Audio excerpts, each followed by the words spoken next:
The internet's pretty great about math. It exists somewhere. That'll be fun though when you find it. Well, it's up to the museum now. It'll be fun when the There's Definitely a different time of, a different era. Yeah, you would not be really going in the rush. It's very positive.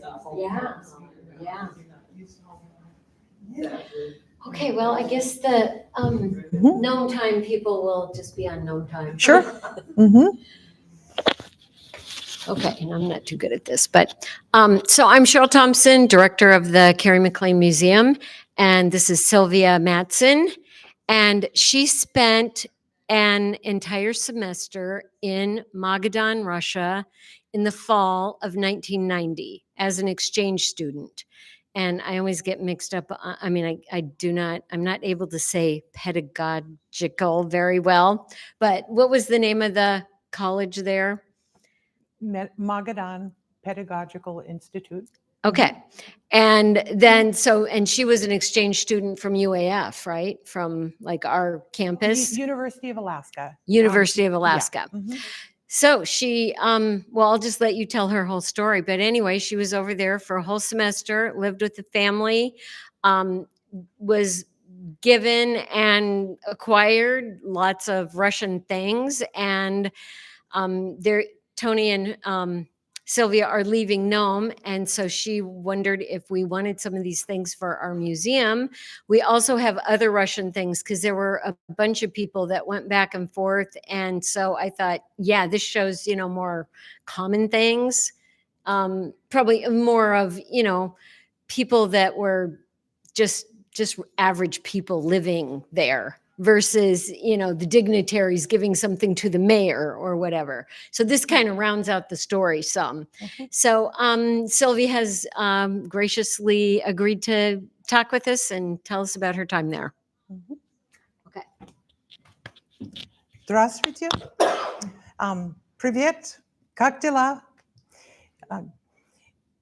Thank you for coming. I'm going to leave off the Russian at this point because I was a very eager student back in the 1980s, but my opportunity to go to Russia and learn more Russian turned into really more of an adventure in practicing English with Russian students because a gift that I gave to people in the Soviet Far East was the opportunity for them to practice their English. They were much further along in the process of learning English because Soviet students started learning English in elementary school, but they were so eager when the border opened up to learn English and practice American English. They were so anxious to meet Americans when the border opened, and their English was British English, and they wanted desperately to hear American English. So we were very quickly overwhelmed by requests to please come practice American English with them.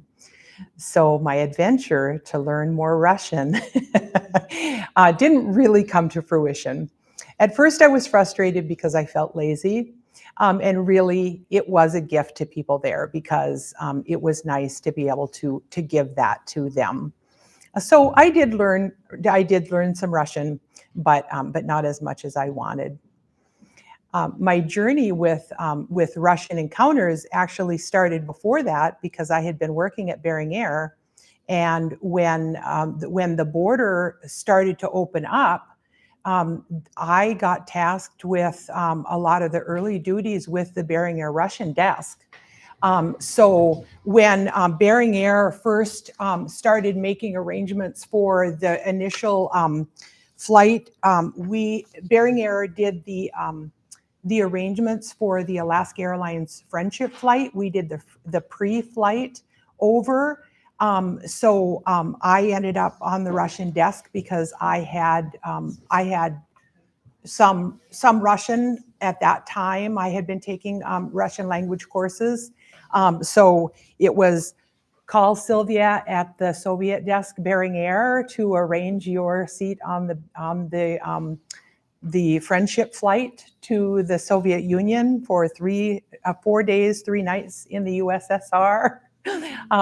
I had business cards while I was on the Soviet desk at Bering Air that were Cyrillic on one side and English on the other side.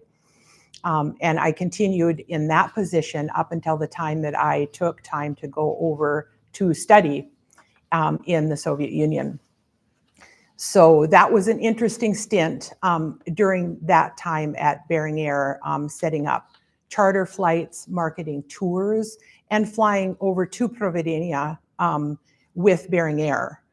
They continued their charter service into Russia, to Providenia and Anadyr and to certain other places for many, many years beyond when I was there.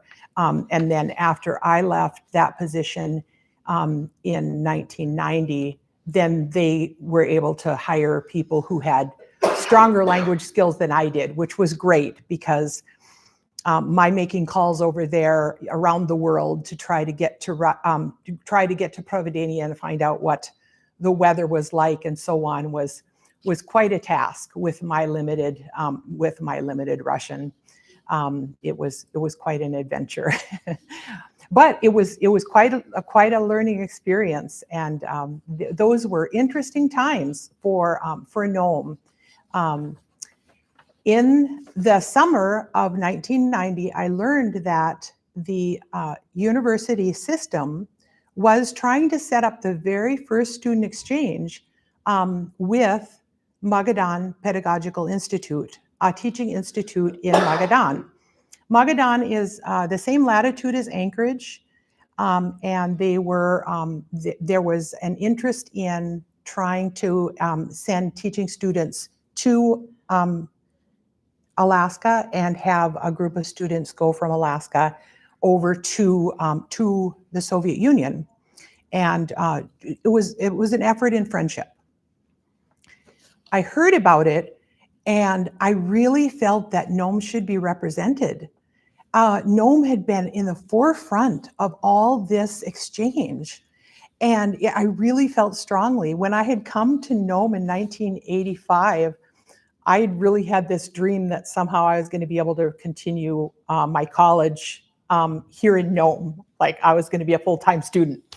I had been I was on track to become a middle school science teacher, I thought, but work took over, and somehow I was working full-time. So anyway, I picked up and went over to Northwest Campus and met with the director there and said, I've been taking a handful of evening courses here, and I feel really strongly about Nome being represented in this first exchange, and I think you should consider me. I will go and make sure that Nome is part of this first exchange. And so they mulled that over and they said, yeah, we think this makes sense, that a Nome student be a part of this. And interestingly enough, part of the agreement was that I was going to give a talk in Nome after I came back. I was going to give a presentation on what I learned over there. And somehow that never happened. I told Cheryl that I never did give back. So full circle, how many, 35 years later? And you know, when I came back in the end of 1990, I wasn't ready to give that talk. It was such an eye-opener to have gone over there, and if you hadn't been there at that time, people here weren't ready to hear what it was like. And I wasn't ready to be able to present it. It was just, it was a lot to take in of where they were at that time and what things were really like. So I went on with life and digested it all, and that presentation didn't happen at the time. But now that I'm leaving Nome 40 years after having come and really need to to reduce this collection that I have from all the different encounters that I've had with Russians through my Bering work, through my semester in Magadan, through sailboats that have come over, through Mongolians that hopped on Bering Air charters and managed to come on over, and like whatever, all the different crazy adventures that have happened. I've ended up with a lot of things because people all over the world are the same in so many ways, and little kids everywhere want to give you something, or they want to draw you a picture, or they want to gift you something. They want to give you a card, or they want to give you a little dolly, even their favorite dolly. They want to give you something, and they want to interact with you in some way. Some kids, they gave me their Young Pioneer scarves because that was something that they felt represented their Sovietness. And these were worn, but this they felt represented their country and something that meant something to them. And they wanted to give me something because I came and met with them. And they felt so honored that I had been there. And that's all that we could do. We were just humbled by the chance to be there and to listen and to watch their presentations, to watch their little dances and skits and hear what they had to say, and let them practice their English, and just experience what things were like. It was pretty amazing, and it was very eye-opening. But many of the things that are here were just gifted to us while we were there. We were paid a stipend as students. There were 5 of us students that went over from around the state of Alaska. There was one other from Western Alaska, Philip. There was one from the interior, Thomas. Sven was from Kodiak Island. Caroline was from Sitka, and then myself. And we kind of represented different parts of the state. We were all connected with the university in some way. We were given a curriculum at the university, and then we were assigned 2 schools to go in and work with each week. Where I was assigned to school number 7 and school number 13. School 7, I was with Form 10, so approximately 10th grade students. And then for school 13 were students that were in late middle school.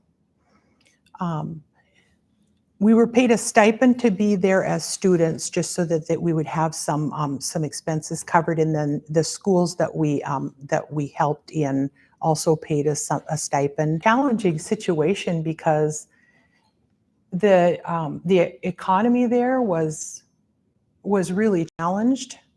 That, and as Americans, to just to dress as Russian as we could and keep our mouths shut and just participate and observe and just watch what was going on and see what was what, and then try not to stand out as Americans. We also did that when we went to the actual real market locally, and when we went to the hospital and different places. We really felt like we didn't want to stand out as Americans. There had not been many Americans in that part of the world at all. And I felt like if I kept to just a few standard words, I could kind of blend in enough that I wasn't obviously American right away if I just wore local enough clothes. And then you could kind of hear and see a lot more of what life was really like there locally for a bit. And it was interesting, and it was a little bit grim. Well, more than a little bit grim. So fishing and go out on boats, and we had amazing opportunities when we weren't taking classes and we weren't going to visit schools and doing our friendship, representing the United States type stuff. We took some side trips to. We took a side trip to Khabarovsk. I had a dream of going to Petropavlovsk-Kamchatka because the sailboat Avacha had come through Nome, and I had a standing invitation to go there, but the school could not get permission for us to go. It was a closed region, and they just, every time they tried to get permission for our whole group to go, they were denied. So instead, we went to the Pedagogical Institute in Khabarovsk, which was interesting in its own right. We went at the end of November and reached for a long weekend and stayed with host families there. And that was fascinating. That's the end of the Trans-Siberian Railway. So I got to stand on a train at the end of the Trans-Siberian Railway, even though I didn't get to ride it. But that felt like a thing. And we could see China, even though we couldn't go in. And we got to go to a museum where they had Siberian tigers that were stuffed, but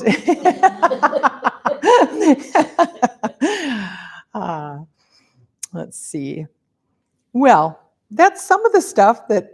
Oh, you know what? I was going to talk about some of our professors. One of them, Dima, was the funniest. He was Lena Gogelova was our favorite. She was just a delightful older lady, she taught us Russian, and we loved her. Dr. Felix came in and taught us some of the civics courses, especially about Lenin. He was very serious, Dr. Felix. But Dima was a younger fellow who was he was KGB through and through. Drier than dust. Could not liven a lecture for nothing. But we were sure that he was assigned us from Moscow to keep tabs on what was what. And we were so curious what he sent back about us. And we figured that the classroom that they had assigned us for our whatever lectures we had was probably bugged. So when there wasn't a professor there, we did a whole lot of joking around. And amazingly, when Caroline happened to mention that she was really missing ice cream, voila, her family suddenly had ice cream. And I was craving chocolate. And what do you know, from that point on, I had all the chocolate I wanted, which I didn't feel too bad about, because I figured that wasn't actually costing my family because of how it came about. So you know what? I loved the chocolate. I've got some of the wrappers. I had to save some of the wrappers because the chocolate wrappers were so hilarious. Some of it was just so funny. I don't know for sure why they choose to wrap their chocolate the way they do. But anyway, it was, I really enjoyed the chocolate because I like dark chocolate. So it was, the chocolate was good. Some of the rest of the candy over there, not maybe so much. But most of the food was delightful. The ice cream, they were very proud of the fact that they had 3 flavors of ice cream. Yeah, not just 1, 3. Yeah. It wasn't necessarily the freshest ice cream. It might have, some of it was a little bit sour, but yeah, it was. Yeah, Mikey. Well, I was wondering, did they garden much? You know, that area is pretty harsh. So they didn't, and they live in those cement block buildings. So they did not have much space to be able to garden very well. But there were greenhouse spaces in the city. And so there were city greenhouses, and they did a lot of foraging. So they made big use of mushrooms and tundra berries. And then they did end up, it was very short on fresh vegetables. I came back craving fresh vegetables. I said, man, first thing I wanted was just like broccoli, and I just wanted greens. But I loved the pickled vegetables, and the food was hit or miss as to what my family could get their hands on. But my host father would come home with, this is kind of two extremes. This is a little bit, I mean, we're a little bit ridiculous, and they had it really hard. And I'm sorry to have, I hope they don't appreciate their life less, but they have things really hard. And I'm glad that they've loved life so much, because life over there was really hard in the 1980s and 90s. It was really hard. Buildings were cold, and walking everywhere when the weather was colder than here. I mean, and in dresses and heels, and like I kept wearing my dress shoes, clothes everywhere, but it was grim. It was, to show up as a woman looking like, and I don't wear makeup or anything. Like, I didn't fix my hair all fancy like they did, but boy, they did. And they showed up there and they fixed their makeup and they fixed their hair, and they showed up looking like fixed. Mikey? A couple of things. Did people have their own fireplaces?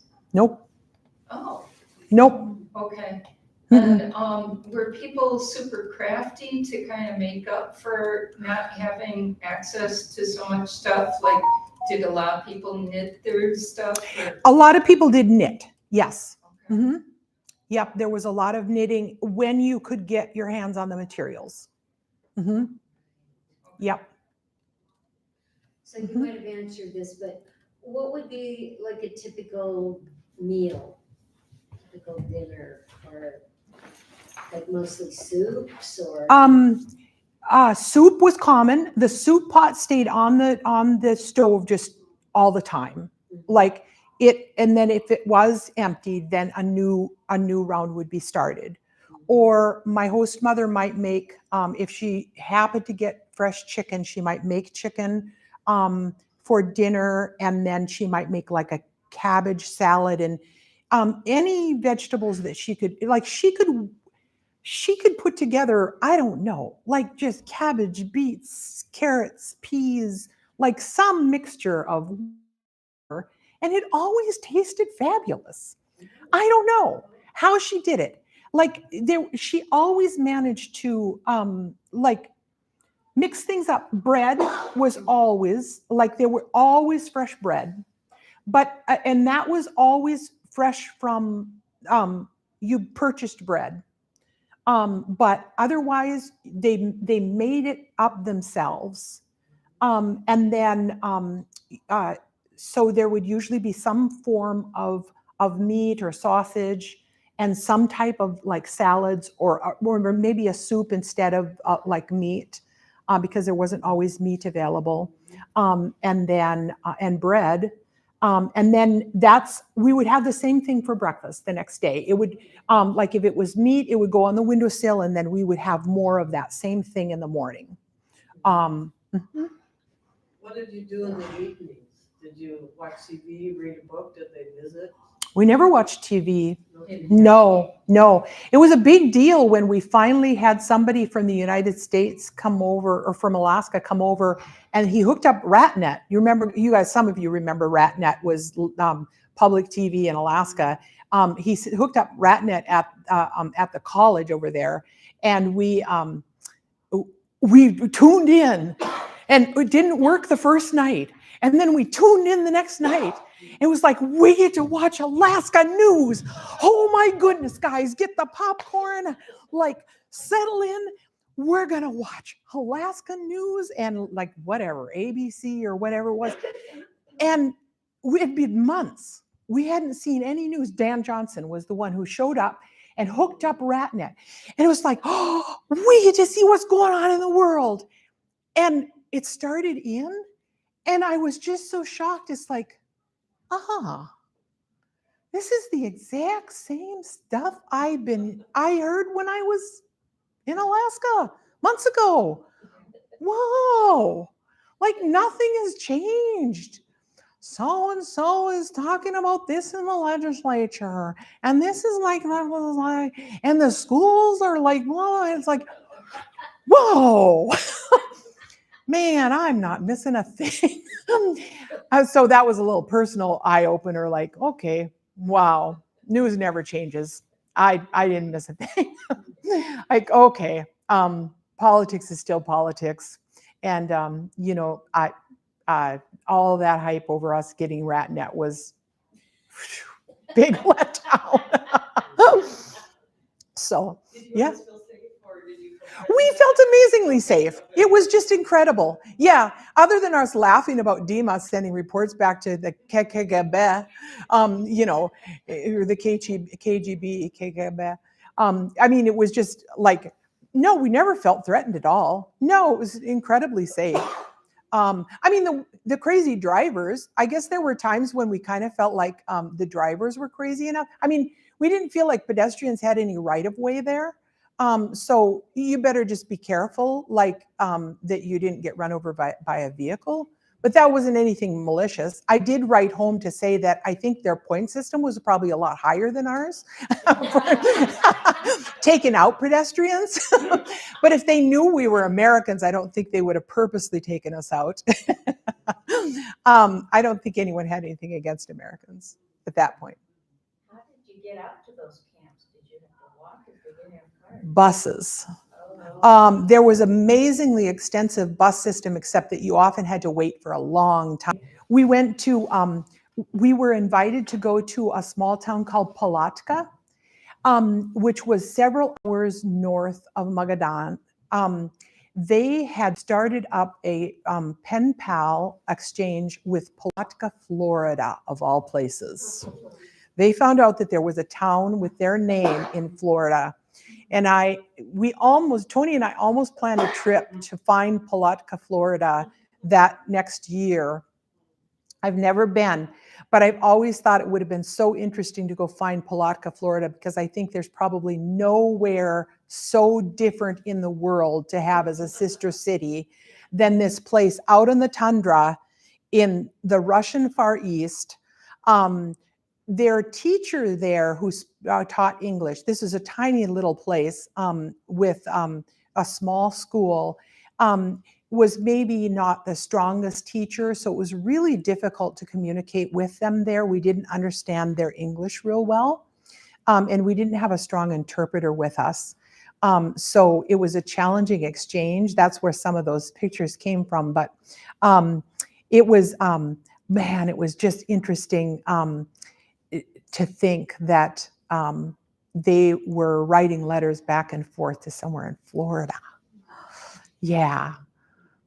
So during that exchange time, you know, with Providencia and here, Yeah. I got to see some neat pictures that were like native people, like way out in the country, super, you know, primitive and Yeah. beautiful. How was that? Like, were there groups of people that lived in the country? Were there different levels of subsistence, or? You know, it was interesting, even when we went to the souvenir factory where the native arts were being made, we never saw any native people at all. And we were never introduced to any bought this piece and so on. We never saw any native peoples there, and people just didn't talk about the native populations at all. And we would ask, but they would, we don't know. On our exchange, there was no, Okay. we don't know. Okay. I don't have any information about that. Now, there were artists that gave us things like this, but they were all Caucasian people who made things and like wanted to gift me things that they did just as artists, but they were not natives. Yeah. I have some other pieces as well that are at home, but I just brought some representative pieces. Yeah, or like this type of work, but it was not done by natives. Mm-hmm. Yeah. Mm-hmm.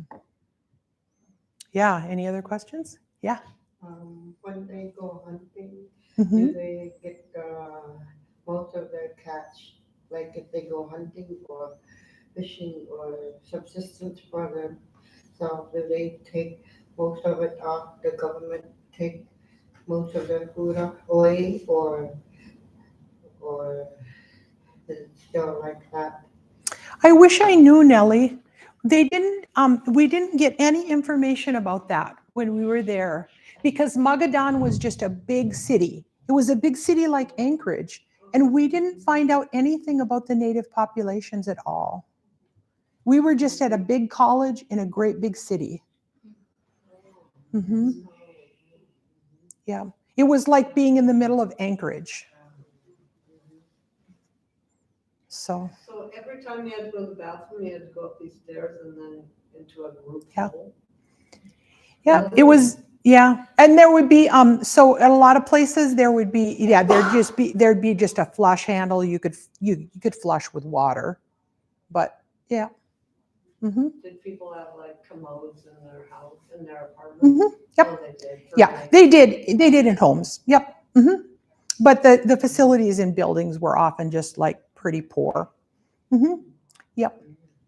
So that was a Kivia child, right? Did they have muskox there? You know, I'm not 100% sure if that's Kiviat. I don't know. It could be. I don't know. I never saw muskox. I don't know. Mm-hmm. Yeah. But you bought that there? I did buy it there. Okay. Yeah. Cool. Yeah. You told me about their customer service. Oh, customer service was horrible. Well, and you know the worst customer service was in the tourist shops. But customer service everywhere was bad, especially in shops that weren't busy, where people had jobs regardless. So if you went somewhere where the things were a little bit quiet, if you had to get somebody's attention to come check you out, they really were put out with you. You were inconveniencing them. It was like, what are you doing? Like, they were really bent that you were taking their time because, yeah, they're like abacuses were common for doing the calculations, for doing the math. So I did come back with several abacuses, though I never mastered how to do math on an abacus.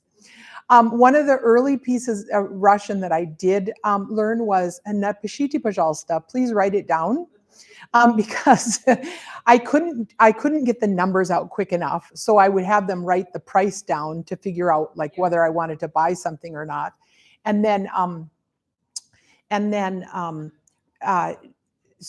but to ask somebody to check you out was just an annoyance to them. And in one of the souvenir shops, I bought a chess set, and I got it home and I realized that it was short 2 pieces. So we went straight back, and I'm like, it's missing 2 pieces. They're like, so? I said, but I just bought it. Like, well, That's your problem. It's like, us, like, you know, why would we care? Like, you bought it. Like, it was a tourist shop.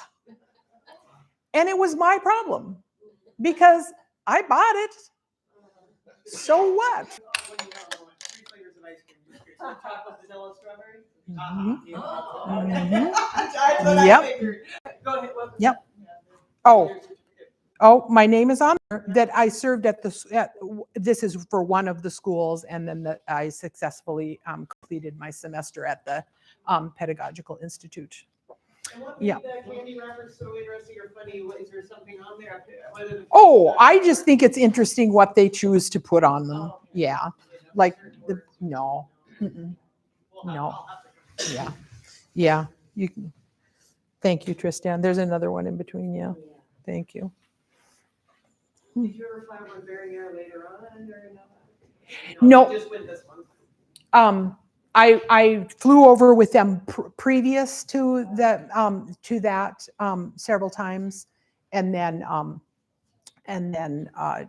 yeah, no, I didn't go back to the Russian desk after the my trip to Russia. I went back to work for Behringer after I came back, but they had Russian speakers on the Russian desk after I came back from the Russia trip. Was that Boy Scout trip from Nome happening at the same time?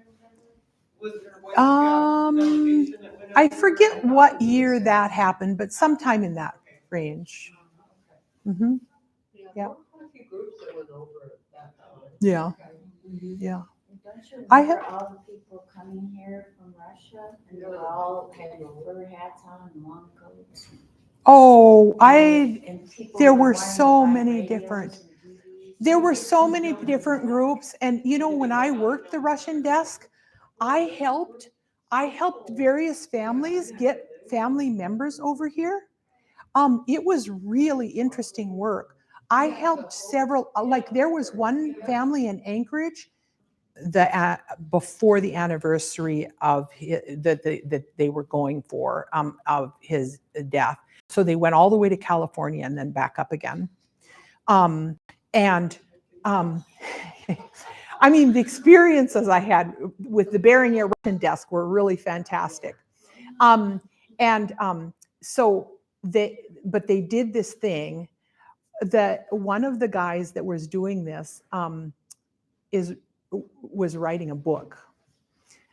He contacted me a year and a half ago from South Carolina on Facebook, and it came through in broken English, and I'm like, oh, what is this? This is a scam. And then is this Sylvia Matson from Bearing Air, in broken English? And I'm like, well, hold on a minute. That work with Bearing Air in, 1990, whatever. And I reread it and I got in touch with him. And sure enough, he was one of the guys that had done this. And he was, yes, and he was trying to get a hold of me to ask if he could put me in the book. And that he's finally writing all these years later. So I sent him pictures that I still have the medallion and the letter. And so who knows if he's ever going to come out with the book. But it was so amazing to actually talk with him on the telephone all these years later and find out that no, really, honestly, I took some of their last money. They had almost nothing. They really honestly had nothing left. And but they had really appreciated that I arranged to get them out to the road system, and they continued on their way. And but some of those experiences and getting the kids, the young people over, I don't know, some of the stuff was really, really something. And then arranging some of the early tours over to Russia, because Bearing Air tried really hard to start marketing tours like Tundra tours, all-inclusive tours, was really fascinating. The first group I tried to market it to, their leader was on the phone with me over and over again, talking about all the logistics, and all this stuff. And, and I was given the line, describing all the things that and finally, on like the 10th phone call, trying to set up their trip, he said, "Ma'am, how many of these tours have you sold? Am I your first?" And when he finally came out with the question, I was just like, yeah. Here. And that was them coming over here. That was Americans going to Russia, to Providenia, and doing a tour. There had been trial runs, but there had not been a paying group yet. It's just like, okay, you called my bluffs. Like, okay, but you will never regret doing it if you do it. And they did it, and they were just like, yeah, they were so impressed. Yeah. And so was that to Providenia? Providenia and out in the region. Yeah. Mm-hmm. Yeah. But the stuff. Part of history. Yeah, you guys, there's fruit and some cookies, decaf coffee and regular coffee. Thank you. Cards, Yeah. one of the little flower shops you mentioned earlier. So.